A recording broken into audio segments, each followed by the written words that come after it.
दोस्तों, अमेरिका की न्यूयॉर्क शहर में स्थित वर्ल्ड के सबसे ऊंचे टावर वर्ल्ड ट्रेड सेंटर पर हुआ हमला तो याद ही होगा आपको। जानते हो ना कैसे इस एक हमले से पूरा अमेरिका हिल गया था। अब अगर आपको ये हमला याद है तो आपको ये भी पता होगा कि आखिर इस हमले को अंजाम किसने दिया था।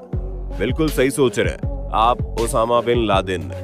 दोस्तों, ये वो नाम है जिसने महाशक्तियों की नींद उड़ा दी थी।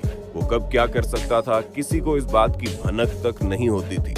देखिए, भले ही ओसामा ने अमेरिका जैसे बड़े देश को एक बार में ही चारों खाने चित कर दिया, लेकिन उसका अंजाम क्या हुआ आप सबको पता ही है। अमेरिका ने जब तक इसे कुत्ते की मौत नहीं मारा उसने सांस नहीं ली। वैसे तो अमेरिका पर हमला करने के बाद ये बिल में चूहे की तरह छिप गया। बावजूद इसके अमेरिका की खुफिया एजेंसी ने वो काम करके दिखाया जिसका वो बदला लेना चाहते थे। लेकिन दोस्तों, क्या आपने कभी सोचा है आखिर ये पॉसिबल हुआ कैसे? क्योंकि सोचने वाली बात यह है कि जब ओसामा बिन लादेन के बारे में किसी को कुछ पता ही नहीं था, तो फिर कैसे अमेरिका को इस बात की जानकारी मिली? क्या पाकिस्तान में ऐसा कोई था जो अमेरिका की मदद कर रहा था, या कहानी कुछ और ही थी? जानना चाहते हैं तो वीडियो के एंड तक बने रहिए, क्योंकि आज इस वीडियो में हम आपके लिए कुछ ऐसे सवालों के जवाब लेकर आए हैं जिसको देखने के बाद आपका भी सिर चकरा जाएगा। वीडियो को शुरू कर रहे हैं उससे पहले बिना किसी देरी के वीडियो को लाइक और चैनल को सब्सक्राइब करना ना भूलें। दोस्तों, साल था 2009 और महीना था मई। अमेरिका के व्हाइट हाउस में मीटिंग चल रही थी। जैसे ही मीटिंग खत्म होती है, अमेरिका के president Barack Obama, White House के chief of staff Rahm Emanuel, उपराष्ट्रपति सुरक्षा सलाहकार थॉमस डॉनिलॉन के साथ व्हाइट हाउस के ओवल हाउस में पहुंच जाते हैं। इसके बाद शुरू होती है कुछ इंपॉर्टेंट और गुप्त बातचीत। ये बात होती है ओसामा बिन लादेन को ढूंढने की। ओबामा कहते हैं कि इस मामले की हर रिपोर्ट हर महीने उनके टेबल पर एनी हाउ, मतलब कैसे भी मौजूद होनी चाहिए। बराक ओबामा ने यह भी बोला था कि बाकी कामों को छोड़कर सबसे पहले ओसामा बिन लादेन को खोजने की प्रक्रिया को आगे रखा जाए। दोस्तों, क्या आपको पता है बराक ओबामा ने बायोग्राफी लिखी है। इस बुक का नाम है अ प्रॉमिस्ड लैंड। वैसे आपने ये बुक पढ़ी है तो कमेंट करके बताइए।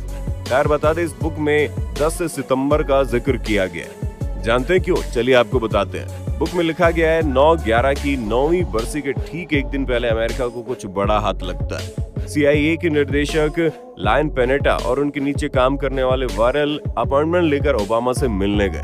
उन्होंने कहा अभी उनके पास ओसामा बिन लादेन को लेकर एक बहुत अहम जानकारी है। उनके पास अलकायदा के एक आदमी को लेकर बहुत सीक्रेट इंफॉर्मेशन है। उस अलकायदा का नाम अबू अहमद अल कुवैती है। वो लोग बताते हैं कि अमेरिका की खुफिया एजेंसी का कहना है कि इस अबू अहमद अल कुवैती का ओसामा बिन लादेन से बहुत क्लोज कनेक्शन है, और इसलिए हमने इस आदमी के फोन कॉल्स के साथ साथ इस पर भी नजर रखी है। उन लोगों ने ओबामा को बताया कि एजेंसी को इस बात का पता चला है कि अबू अहमद अल कुवैती अभी पाकिस्तान के इस्लामाबाद से करीब 35 किलोमीटर दूर एबटाबाद में मिला है। इतना कुछ बोलने के बाद सब कुछ यहीं पर रुक जाता है, और तब से ओसामा के साथ साथ इस पर भी नजर रखी जाती है। अब इस घटना के 2 महीने बाद यानी 14 दिसंबर 2009 को पेनेटा और वारेल एक बार फिर प्रेसिडेंट ओबामा के पास जाते हैं, लेकिन इस बार उन दोनों के साथ CIA के काउंटर टेररिज्म सेंटर और ओसामा बिन लादेन के मिशन हेड, उन सब ने पाकिस्तान के उस इलाके की लगभग सारी जानकारी ओबामा के सामने पेश की जहां पर ओसामा बिन लादेन के होने की खबर थी। पेनेटा बताता है कि पाकिस्तान के एबटाबाद जगह के जिस घर पर उन सब ने निगरानी रखी थी वो आसपास के घरों से काफी ज्यादा बड़ा था। आसपास तो छोड़िए, अपने बगल के प्लॉट से घर लगभग 8 गुना बड़ा था। आपकी जानकारी के लिए बता दें, इस प्लॉट का मालिक इब्राहिम नाम का एक शख्स था, पर यहाँ पर प्रॉब्लम ये थी कि उनके हालात को देखकर ऐसा कहा नहीं जा सकता था कि इतनी बड़ी प्रॉपर्टी के मालिक हो सकते हैं।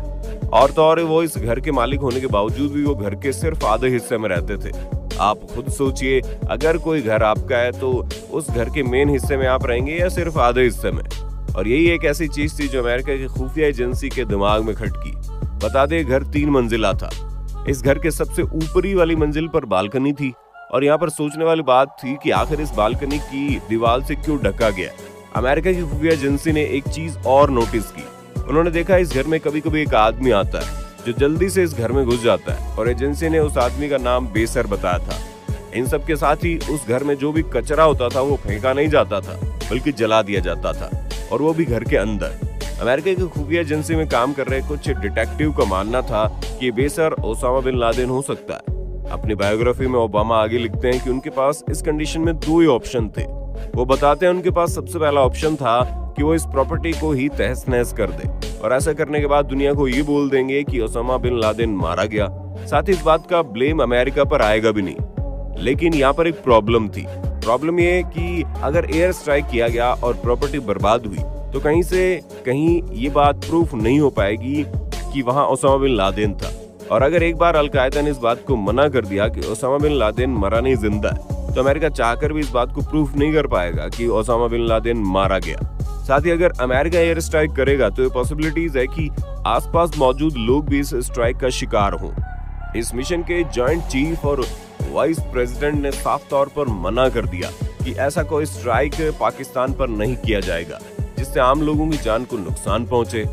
अब जो दूसरा ऑप्शन था उस ऑप्शन के बारे में शायद आपको भी पता होगा, लेकिन चलिए फिर भी आपको इस प्लान से रूबरू करवाई देते हैं। दूसरा प्लान ये था कि कुछ अमेरिकी ट्रेन्ड मिलिट्री आर्मी हेलीकॉप्टर की मदद से पाकिस्तान में जाएं, वहां मौजूद ओसामा बिन लादेन को मौत के घाट उतारकर जल्दी से वापस आ जाएं, ताकि चाहकर भी पाकिस्तान की फोर्स कुछ कर ही ना पाए।